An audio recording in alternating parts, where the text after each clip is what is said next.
जय श्री महाकाल मित्रों, जैसा कि आपको पता है कि हम हरिद्वार महाकुंभ से आप लोगों के लिए लगातार वीडियोस लेकर आ रहे हैं।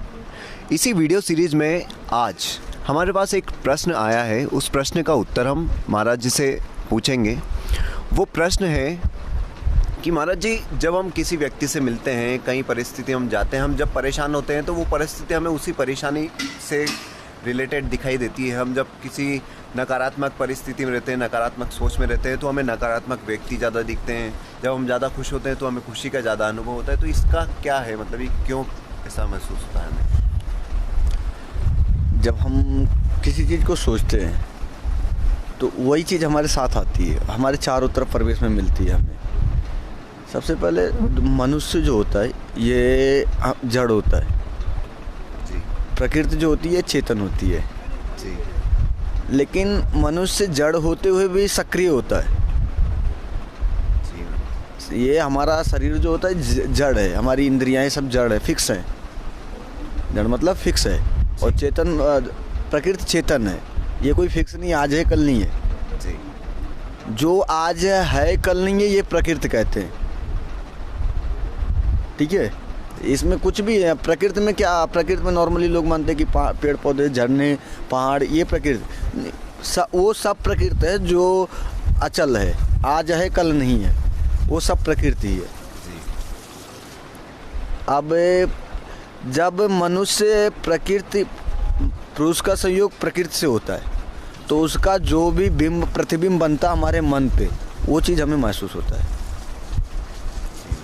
अब चूँकि जैसे हम कोई चीज़ सोच रहे हैं तो चूँकि मनुष्य तो जड़ है, उसे उसको एक्टिव करने वाली तो प्रकृति है। जी। तो मनुष्य के माइंड में जो चीज़ रहता है वही चीज़ फिर उसे प्रकृति में मिलने लगती है। प्रकृति वही माहौल चारों तरफ उसके उत्पन्न करती है। हम निगेटिव थिंक लेके चलते हैं तो हमारे परिवेश में आसपास दाएं बाएं सब हमें निगेटिव ही मिलता है। जैसे कभी कभी आपने देखा होगा कि आप घर से निकले और सोचे कि ऐसा कहीं ना हो जाए, आज रास्ते में मेरा एक्सीडेंट, मन में कहीं से भी नकारात्मक भाव आ गए तो फिर प्रकृति भी कुछ ना कुछ आपके सामने वैसा ही उत्पन्न कर देती है, वैसे ही सीन बना देती है। आपको कहीं भीड़ भाड़ वाले ज़्यादा इलाके में पहुंचा देती है, आपका कुछ काम ही वैसा पड़ जाएगा, या कहीं से आपको ऐसी जगह से गुजरना होता है जहाँ नहीं जाने लायक होता रास्ता, और आपको नहीं बड़ा एक्सीडेंट तो छोटा सा चोट ही आ जाता है, क्योंकि विचार तो बार बार चोट का ही चल रहा ना। तो फिर हमारे विचार चोट, हमें चोट लगनी है, मन में विचार है तो हमारे काम में भी वैसे ही लापरवाही उत्पन्न हो जाती है, क्योंकि हम वही करते जो हमारा मन हमें करवाता है। मन तो बार बार निगेटिव थिंग पे लगा हुआ है, तो हम करते हुए भी उस काम को, और उसमें निगेटिव है, निगेटिव सोच रहे हैं और कर भी वही निगेटिव जाते हैं। जबकि उस काम को आदमी बेहतर ढंग से पॉजिटिव तरीके से कर सकता है, लेकिन उसके मन में एक छोटा सा भ्रम आ गया था कि ये काम गड़बड़ हो सकता है, और वो भ्रम जो है ना उसको गड़बड़ करा देता है। भ्रम से कहीं कोई भ्रम हाल ही ख़त्म नहीं होता है। भ्रम उत्पन्न हुआ तो फिर वहाँ डर उत्पन्न हो जाता है, भय लगने लगता है इंसान को कि अरे मुझसे ये गलती ना हो जाए, और भय में गलतियाँ ज़्यादा होती हैं, भय से गलतियाँ ज़्यादा हो जाती हैं। और गलतियाँ ये जो हमारी मनुष्य का शरीर है, इसमें इंद्रियाँ प्रकृति के सापेक्ष चलती हैं, और मन का डायरेक्ट कनेक्शन होता प्रकृति से। मन का डायरेक्ट कनेक्शन होता प्रकृति से, क्योंकि जो कुछ भी हम देखते तो आदमी अधिकतर महसूस करता कि आंखों से, और ये भी सत्य है कि आंखें उस देखने के लिए दी गई हैं। आंखों से देखते हैं, लेकिन वो तब तक काम नहीं करती जब तक आदमी के सीने में मन ना हो, आदमी के शरीर में मन ना हो। और आंखें भी हैं, मन नहीं है, तो फिर हमें कुछ एहसास नहीं होता क्या करना है क्या नहीं करना है। तो सिर्फ आंखों से ही ना, ये इसलिए कह सकते हैं कि सिर्फ आंखों से ही नहीं देखते, देखने का मन भी कहीं ना कहीं कुछ करता है। और ये जो मन प्रकृति से निकलने वाली तरंगों को सीधा अपने पास कैच करता है।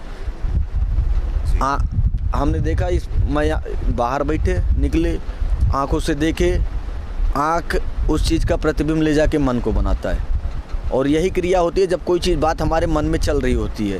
जी जी जी। तो वो हमारी इंद्रियों के द्वारा प्रकृति में फैल जाती हैं और प्रकृति आसपास वही माहौल उत्पन्न कर देती है।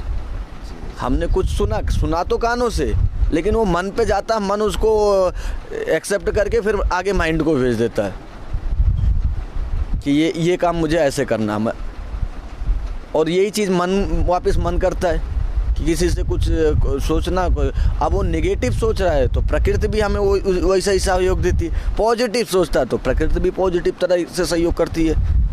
मतलब इनकी फीलिंग्स नहीं है प्रकृति की कि क्या अच्छा है क्या बुरा, वो तो आप जैसा सोचते हैं। मन, ये तो मन से सोचते ना। मन का काम होता है संकल्प विकल्प उठाना जी, किसी के बारे में कोई सवाल रखना।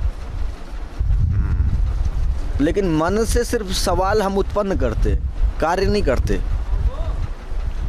कार्य तो फिर हम बुद्धि से करते।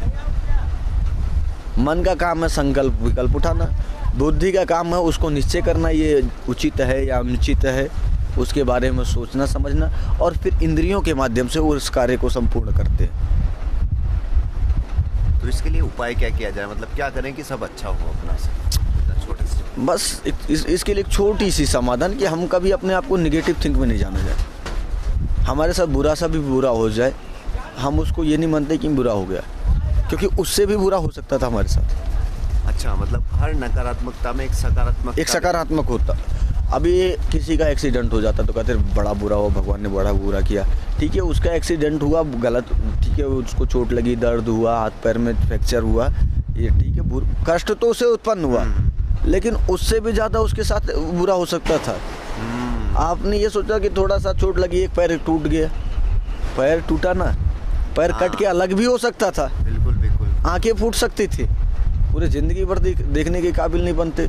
दोनों पैर कट जाए पूरी ज़िंदगी, तो कम से कम हमारे हाथ पैर आँख नाक कान ये हमारे सलामत है, तो ये अच्छा है।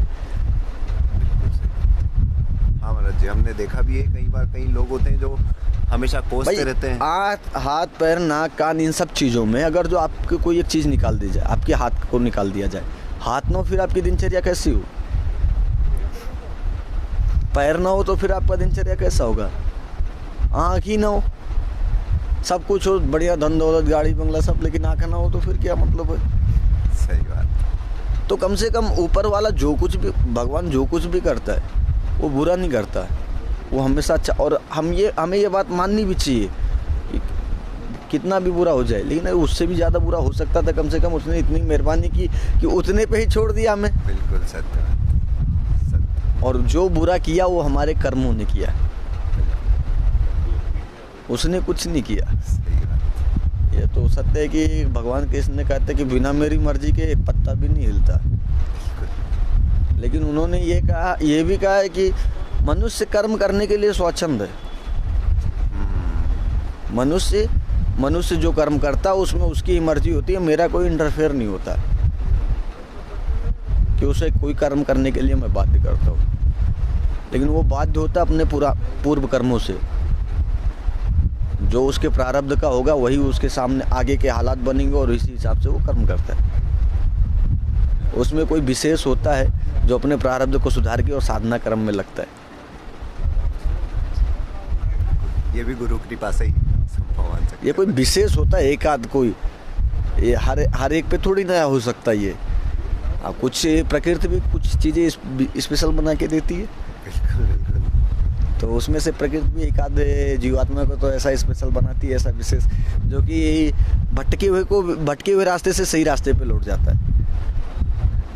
बिल्कुल सही बात। प्रारब्ध में उसके कुछ कर्म एक आध ऐसे हो जाते हैं जो निश्चय ही इस जन्म में उसके साथ सहायक साथ, और इस जन्म में हम कुछ अच्छे कर रहे हैं तो निश्चय ही वो अगले जन्म में हमें पूर्ण सहयोग देंगे आगे बढ़ने के लिए। तो चलिए साथियों, फिलहाल के लिए इतना ही। मिलते हैं एक नए रोचक प्रश्न के साथ। जय श्री महाकाल।